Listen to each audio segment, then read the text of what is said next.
to last year. John still breaking records here. 36 ballot measures on that were on the ballot this last Tuesday. We had a local win there too. Yeah, Boston defeated a rent control. Yeah, beat a rent control measure here in Boston. Congratulations, Boston. And then we had others in, in Nashville and Arizona and Columbus, Ohio, OH, my hometown. The Chicago transfer tax, let's not forget about that one. That was earlier this year. Yeah. That was a big uphill battle, very expensive campaign, and one where we were quite successful thanks to all those efforts. So we talked about a little bit all the races that we've gotten involved in.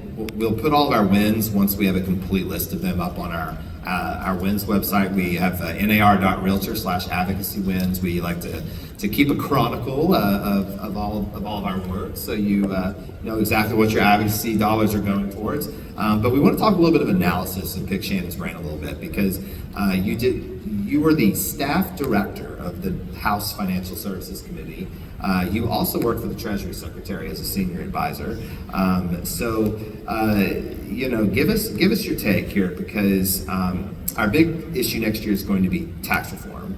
And of course, that was President Trump during his first terms. His biggest accomplishment was tax reform, and it lasted 8 years. The package did most of it. Some of it expires, but most of it expires. Some of it's permanent. But it's all back on the table.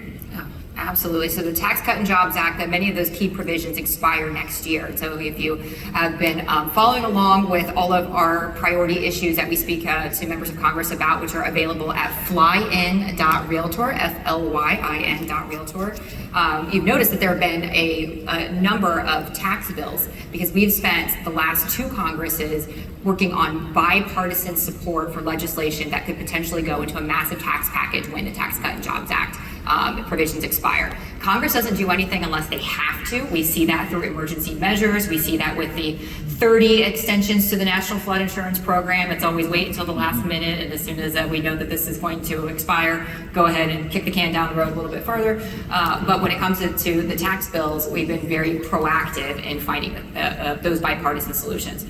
So the way that this works, that we're going to have Helen Devlin and Evan Lydiard and Brian Green up here later to talk about all of those. But when you have one party control in the House and the Senate and the White House, they'll use a process called reconciliation. It's a budget maneuver that allows you to get things through the Senate with only a majority vote and not having to have a filibuster-proof vote. So it moves things along, and then it's basically, if you can get reconciliation, then the members of Congress feel like they have to do it, and they'll still attempt to do it with the bipartisan efforts, but they'll have the ability to do it with just one party. So our job is to make sure that we have those provisions, and they have all the information and the fantastic research that Dr. Lawrence Yoon and Dr. Jessica Lautz put together to make the case for why these provisions need to be in that bill.